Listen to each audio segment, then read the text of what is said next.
porque no le conoció a Él. Amados, ahora somos hijos de Dios y aún no se ha manifestado lo que hemos de ser. Pero sabemos que cuando Él se manifieste, seremos semejantes a Él, porque le veremos tal como Él es. Y todo aquel que tiene esta esperanza en Él, se purifica a sí mismo, así como Él es puro. Hoy llegamos al final de esta serie breve de sermones que hemos presentado en nombre de Dios para celebrar un año más la Reforma Protestante del siglo XVI. Este trascendental movimiento religioso iniciado por Martín Lutero un 31 de octubre de 1517. Si usted me pregunta, no, yo no nací el día de Halloween, yo nací el día de la Reforma. Yo nací el 31 de octubre.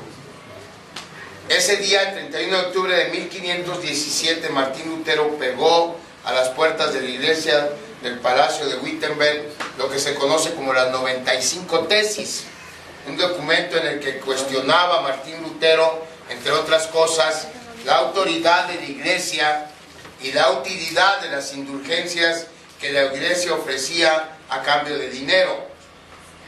Ese acto providencial de pegar esas tesis en las puertas de la catedral, que no tenía otra intención más que llamar a un debate a académicos y a religiosos respecto a lo que Martín Lutero creía que estaba mal. Ese acto comenzaría así un debate teológico, pero a muchísima mayor escala, que desembocó en el movimiento de reforma y en el nacimiento, a final de cuentas, de varias iglesias basadas en la doctrina bíblica de la justificación solo por fe en Jesucristo, como la iglesia presbiteriana a la que pertenecemos.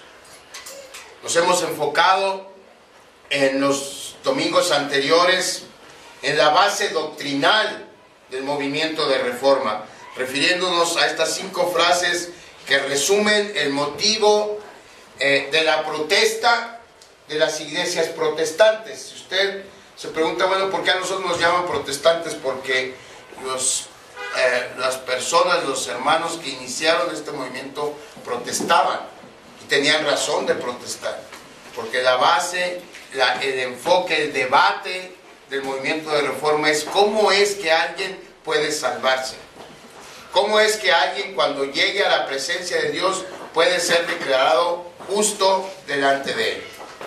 Entonces hay 5 frases que se conocen como las 5 solas de la Reforma que resumen este movimiento. Sola Scriptura, sola fide, sola gratia, solus Christus, soli Deo gloria. Solo por la Escritura, solo por fe, solo por gracia, solo por Cristo, solo a Dios la gloria. ¿Qué quieren decir estas 5 frases? Quieren decir que solamente en la Sagrada Escritura, en la Biblia, Dios ha revelado el plan de salvación para sus elegidos. La salvación se obtiene solamente por la fe que la gracia de Dios hace nacer en nuestros corazones respecto a la obra redentora que realizó Jesucristo, su único Hijo, mediante su vida, su muerte y su resurrección. Y por eso la gloria de nuestra salvación pertenece solamente a Dios. Amén. Efesios 2, versículos 8 y 9, no deja lugar a ninguna duda al respecto. Si usted lee Efesios 2, 8 y 9, debe quedarle claro que usted y yo seamos salvos se debe solamente a la intervención directa de Dios. Miren cómo dice, lo voy a leer en la Nueva Traducción Viviente. Usted sígalo en la versión que traiga. Efesios 2, 8 y 9. Dios los salvó por su gracia cuando creyeron. Ustedes no tienen ningún mérito en eso. Es un regalo de Dios. La salvación no es un premio por las cosas buenas que hayamos hecho. Así que ninguno de nosotros puede jactarse de ser salvo, dice el apóstol Pablo. Hoy vamos a ver con la ayuda de Dios el resultado de la justificación que nuestro Señor Jesucristo logró para nosotros. Hoy lo vamos a ver. En Jesucristo somos justificados. ¿Y luego qué?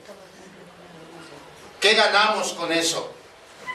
Si Dios nos permite comprender la excelencia y la magnificencia de lo que obtenemos al ser salvos, estoy seguro que no va a haber, en primer lugar, ningún problema en entender también que no debemos preocuparnos por cómo va a ser el fin del mundo. Y en segundo lugar, no habrá ninguna duda también en que la salvación tan grande que Dios nos da en Cristo le merece toda la gloria solamente a Él.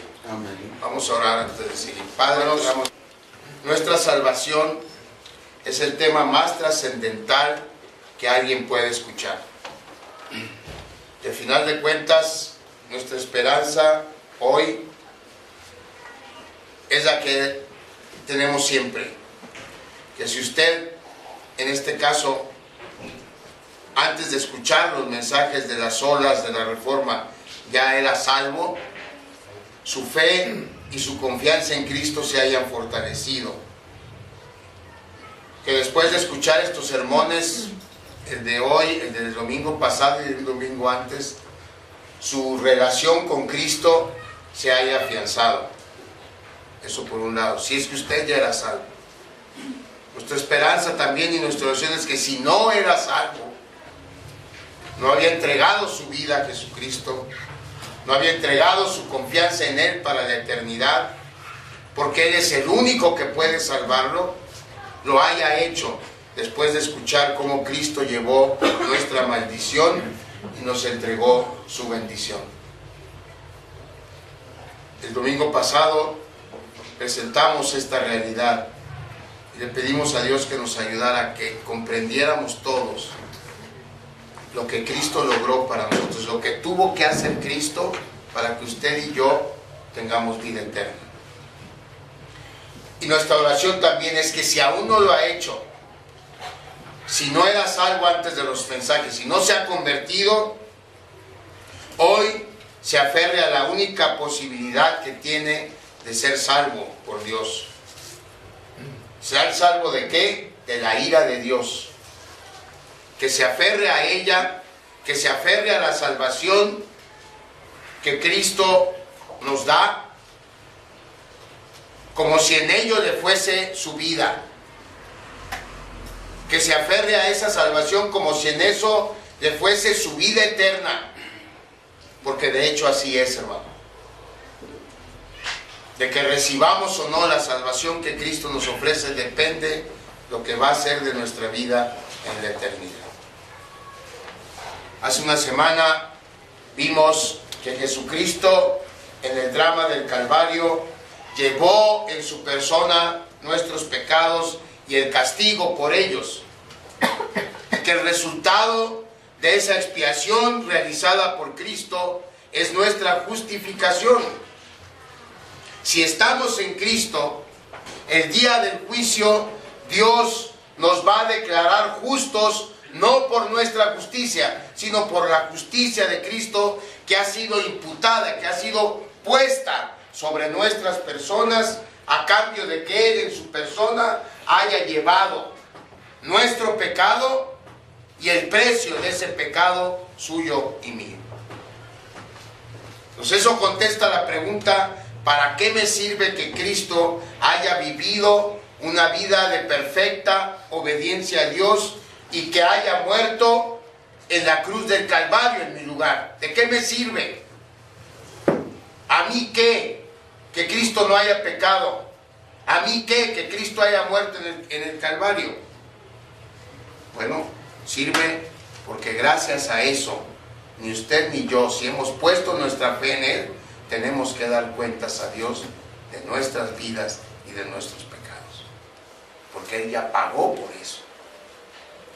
La siguiente pregunta a contestar es: ok, ya Cristo llevó mi pecado, ya Cristo murió por mí, ya soy justo delante de Dios. ¿Y eso de qué me sirve? ¿De qué me sirve que Dios me declare justo? El resultado de nuestra justificación es nuestra adopción como hijos de Dios en Cristo Jesús. Y ligada a nuestra adopción está el cielo como nuestro destino final.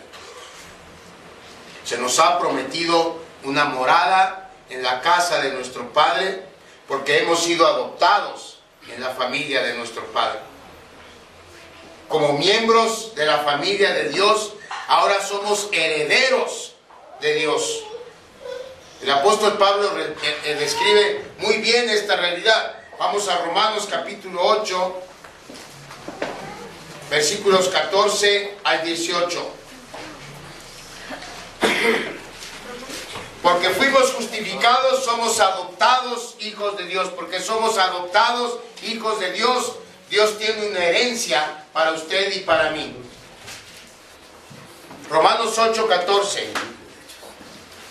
Porque todos los que son guiados por el Espíritu de Dios, estos son hijos de Dios.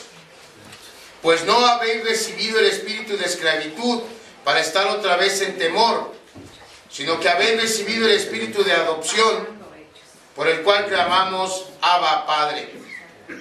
El Espíritu mismo da testimonio a nuestro espíritu de que somos hijos de Dios. Y fíjense cómo dice Romanos 8, 17. Y si hijos, también herederos. ¿Herederos de quién? Herederos de Dios y coherederos con Cristo, si es que padecemos juntamente con Él, para que juntamente con Él seamos glorificados. Pablo está diciendo eso. Cuando usted y yo creímos que Cristo murió en nuestro lugar y que Cristo nos dio su justicia, fuimos adoptados como hijos de Dios. Cuando fuimos adoptados como hijos de Dios, automáticamente nos hicimos herederos. ¿Herederos de qué? De lo que Dios le va a dar a su Hijo. Por eso dice Pablo, somos coherederos con Cristo. Luego, si vamos a Juan, al capítulo que leímos al principio, Juan declara en este pasaje el vínculo que hay entre nuestra adopción actual como hijos de Dios y nuestra bienaventuranza futura en el cielo. Lo voy a leer otra vez. Primero de Juan 3, del 1 al 3. Mirad cuál amor nos ha dado el Padre, para que seamos llamados hijos de Dios. Por esto el mundo no nos conoce, porque no le conoció a Él. Amados, ahora somos hijos de Dios y aún no se ha manifestado lo que hemos de ser. Pero sabemos que cuando Él se manifieste, seremos semejantes a Él, porque le veremos tal como Él es. Y todo aquel que tiene esta esperanza en Él, se purifica a sí mismo, así como Él es puro. Aquí primero Juan quiere que nos detengamos un momento. Por eso el capítulo empieza con un imperativo. Mirad. Pongan atención, fíjense qué clase de amor es el que nos ha tenido Dios. Eso es lo que quiere Juan, que nos detengamos a pensar. ¿Cuál es la categoría, cuál es la clase, cuál es la calidad del amor que nos es revelado cuando fuimos salvos?